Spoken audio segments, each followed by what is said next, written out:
Managing your child's challenging behavior, Part 4, provided by the Parent and Educator Connection. In Part 4, we consider intensive support strategies. Sometimes behavior remains problematic even after our best efforts. We may need more specialized tools for these type of behaviors. This picture demonstrates how difficult it is for a child to take on an overwhelming or unwanted task when praise and reinforcement are infrequent, medical issues, pain, or other stressors are present. This can result in tantrums, aggression, or refusal to do the requested action.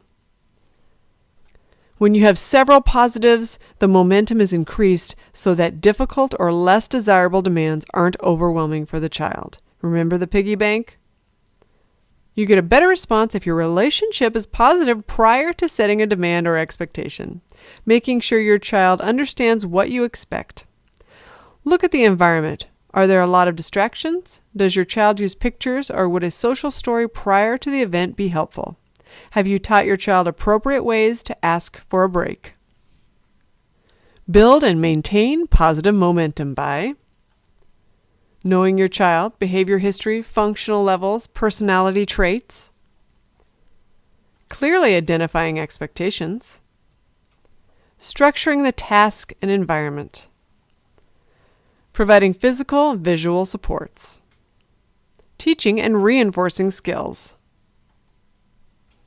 What is behavior? For example, anger is not a behavior. It's an emotion. Behavior is observable, something you can see, hear, and feel.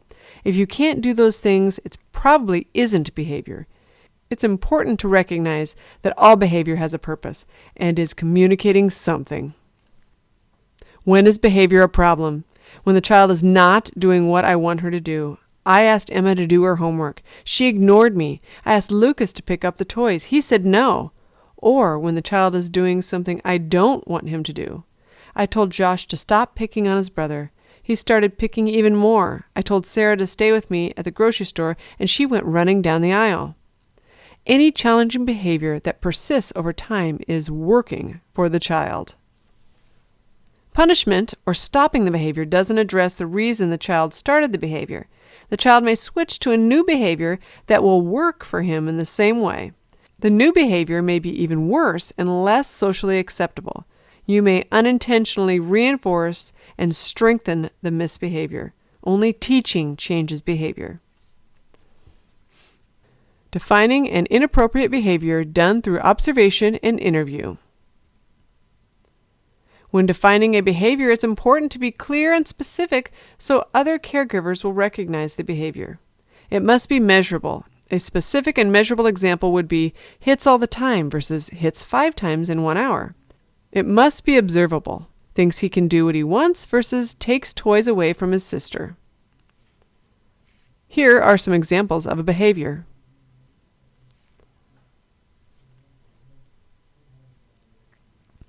Determine function of inappropriate behavior. All behaviors are learned. If a behavior continues, it is serving some function. That means that if a child continues to engage in a behavior, they have learned that the outcome or consequence of the behavior is that they get what they are seeking. It may be to obtain something, stimulation, flapping, shaking, rocking, etc., things, money, food, toys, stickers, etc., attention, smiles, conversations, hugs, reprimands, yes.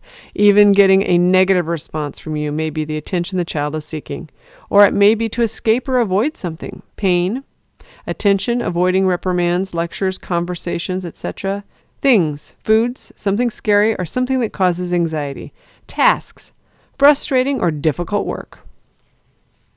Determining the function, ABCs. Example, children playing. Candace takes doll from Carolyn. Nothing happens. Candace keeps doll. What was the function? Seek, obtain. Candace wanted the doll. Did she get it? Yes. So Candace has learned that she can take the doll from others and no one intervenes, so she can keep the doll. Antecedent, what happens before children were playing? Behavior, Candace took the doll. Consequence for Candace, she obtained the doll and got what she wanted.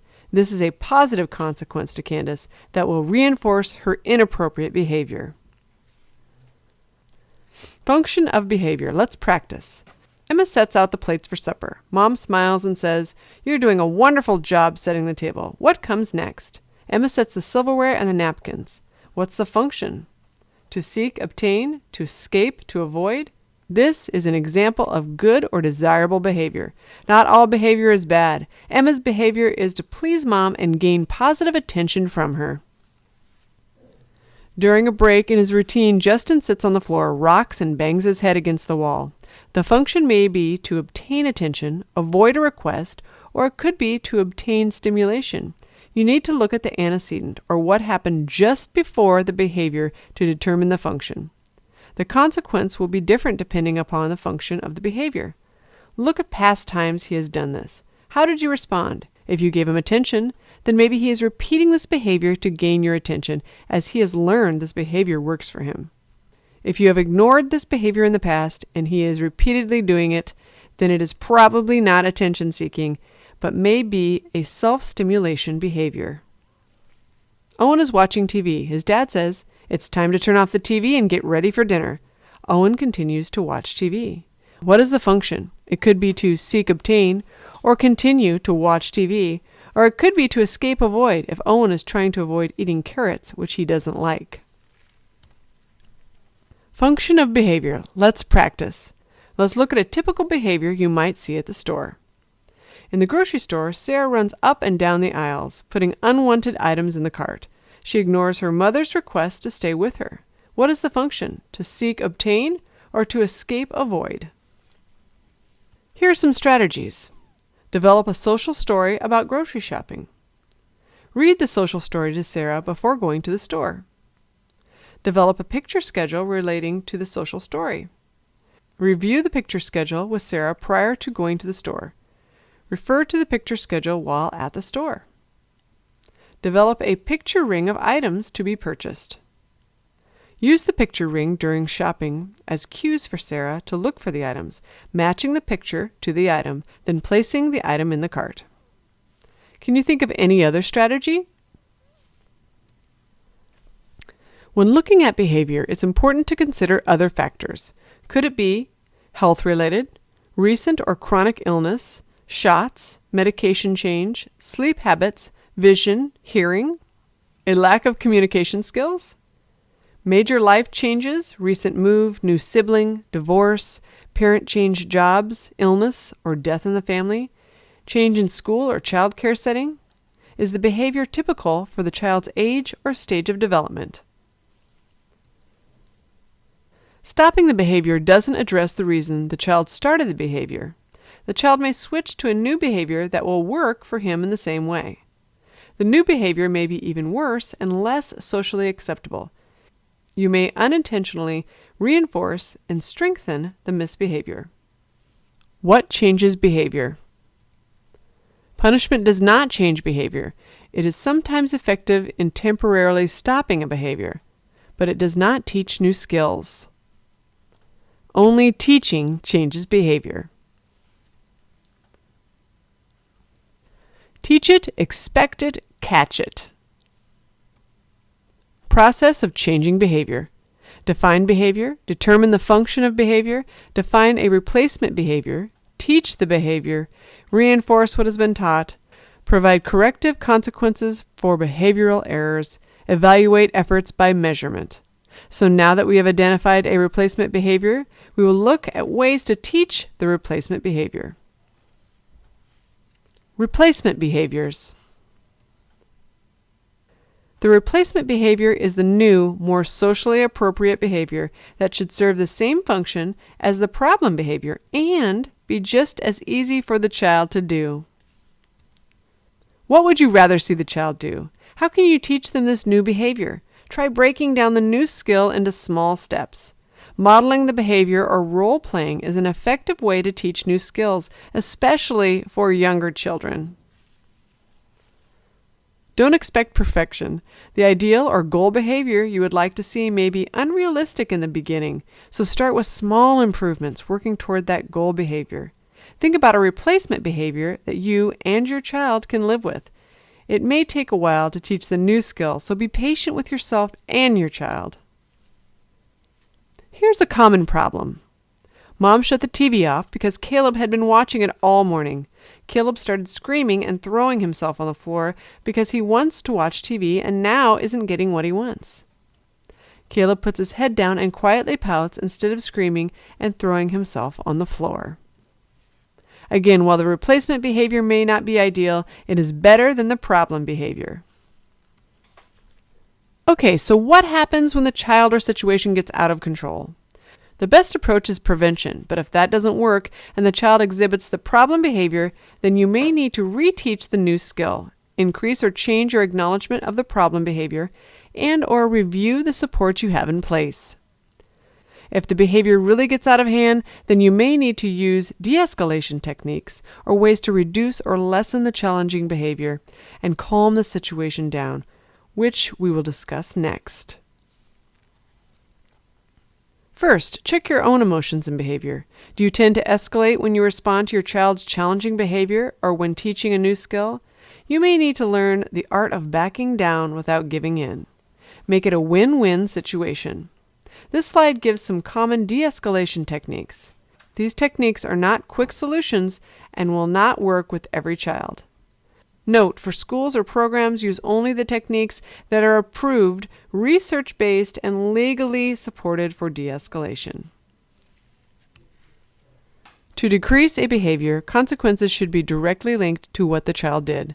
Example, child threw sand, can't play in the sandbox. Negative consequences or punishment needs to be short, limited, and will be age-appropriate. Punishment alone is not enough. The key is to teach and reteach the new skill, increasing the opportunities for success. To increase a behavior, choose a reward that works for the child, such as stickers, praise, or watching a DVD. When the child demonstrates the appropriate behavior, it's okay to have a bigger reward for displaying consistent behavior over a specified period of time. Example, after 1 month of consistent, not perfect behavior, the child can earn a toy or a trip to the zoo. Positive reinforcement. Make sure the child earns reinforcement as they make progress towards the goal behavior. Don't expect perfection to start with. Take baby steps. Don't promise something you're going to do regardless of child's performance. Example, family vacation to Disneyland. Here are some positive reinforcers. Verbal praise while listening to the social story for using the picture schedule or picture ring.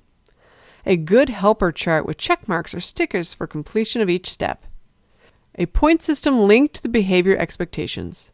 Points can then earn a reward that is meaningful to the child. A special treat at the end of a successful grocery visit. Explain and teach what successful looks like. Don't remove points if child has earned them. Here are some common examples. Be sure to link reinforcement to expectations.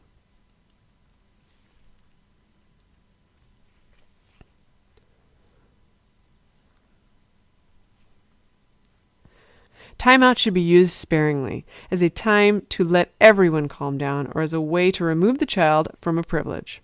We're not talking about taking a break from an activity. A typical time limit for a child is 1 minute per year of age or developmental age.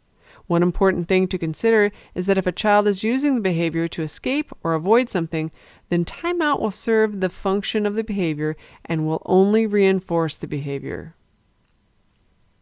Monitoring effectiveness of behavior intervention. If you've been trying something for 3 to 4 weeks consistently and the behavior is not getting any better, you may need to change the plan. Increase expectations and/or independence when a child is doing well. Add more teaching, modeling, practicing, and reinforcing when things aren't going well. How are you going to measure the results? By observation or by counting the rewards or tallies the child has earned? Are you going to measure by the hour, day, or week? Will you use a tally sheet, sticker board, or something else? Oftentimes, we have to be creative and continue to try new things and think outside of the box, outside of the ordinary. If the child uses behavior to get attention, try these solutions. Teach or reteach replacement behavior. Increase attention for child's positive behaviors. Reinforce when the child gains attention. using the new skill that they have been taught. Withhold attention for problem behaviors. Try to avoid lecture, eye contact, scolding. It is ineffective and may be reinforcing. If the child is trying to gain something, object, activity, food, try these solutions. Do not give the object to the child following problem behavior. Teach acceptable ways to get the object. Give the object to the child following appropriate behavior. If the child is trying to escape or avoid, try these solutions. Positive consequences or reward for following directions. Preventative, teach what to expect before the situation. Teach appropriate ways to communicate wants and needs. Child signing, saying, "I'm all done." Do not remove expectation following problem behavior. Do not use timeout in this situation. Remember, communicating through behavior starts at a very young age. Some children have been successful at using inappropriate behaviors to meet their needs for a while, so it takes time to unlearn and relearn. Positive reinforcement of appropriate replacement behavior and prevention are huge keys to changing behavior as long as you have correctly identified the original function of the inappropriate behavior. What their new, more appropriate behavior communicates needs an equally powerful payoff for them to want to keep using it. Tips. It's common to see an increase in misbehavior before it improves. Consistency is essential to changing behavior. Don't get discouraged. Have confidence in your own abilities. Take it slow, one behavior at a time. Celebrate small successes. Make time for yourself. Relax, refresh, replenish. Thank you. Contact your IEP team or your parent-educator connection coordinator if you have questions or concerns. They are there to help you.